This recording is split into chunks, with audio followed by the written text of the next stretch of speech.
Hi there, it's Simon McAdam here, Senior Global Economist at Capital Economics. For this edition of Week in Review, I want to concentrate on what we've had to say about the three topics that will continue to dominate economic debate in the coming weeks. That's Omicron, inflation, and central banks. Firstly, Omicron. It's been about 7 weeks now since the new variant reared its ugly head in South Africa, and our group chief economist, Neil Shearing, offered our initial and what turned out to be quite prescient thoughts on what it meant for the world economy. Since then, not only have global daily infections now dwarfed previous waves, but we've learned a bit more about the variant and its likely economic impact. So, this week, Jennifer McKeown firmed up our thinking on the Global Economic Service, concluding that Omicron disruption could knock up to 1% of GDP in advanced economies, but that the damage should fade quickly as staff return to work, and some lost output is made up later in Q1.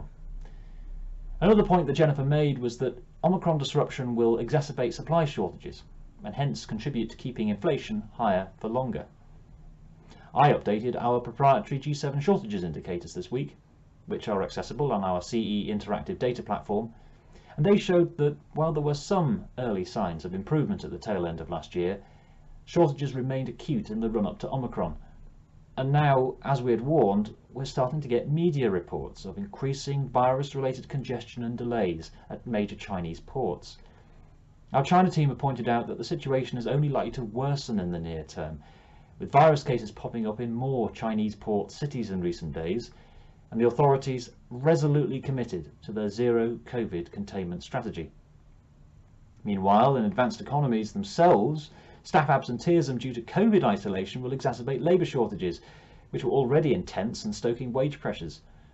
In the US, all this comes on top of the December CPI release, which was every bit as bad as we expected, with the headline rate hitting a 40-year high of 7%.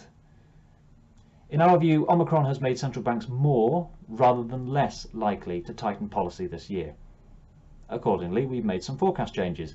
We now expect 4 hikes from the Fed in 2022 rather than 3, with the first coming in March.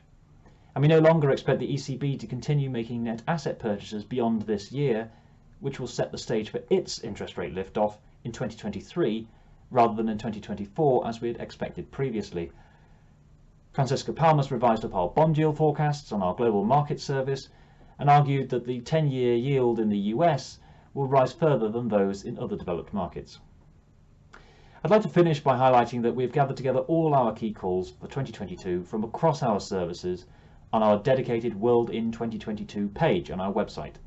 You can find it in the Insights drop-down at the top of the home page, so be sure to check that out. And that's it from me on this sunny but frosty morning in London. Have a great weekend.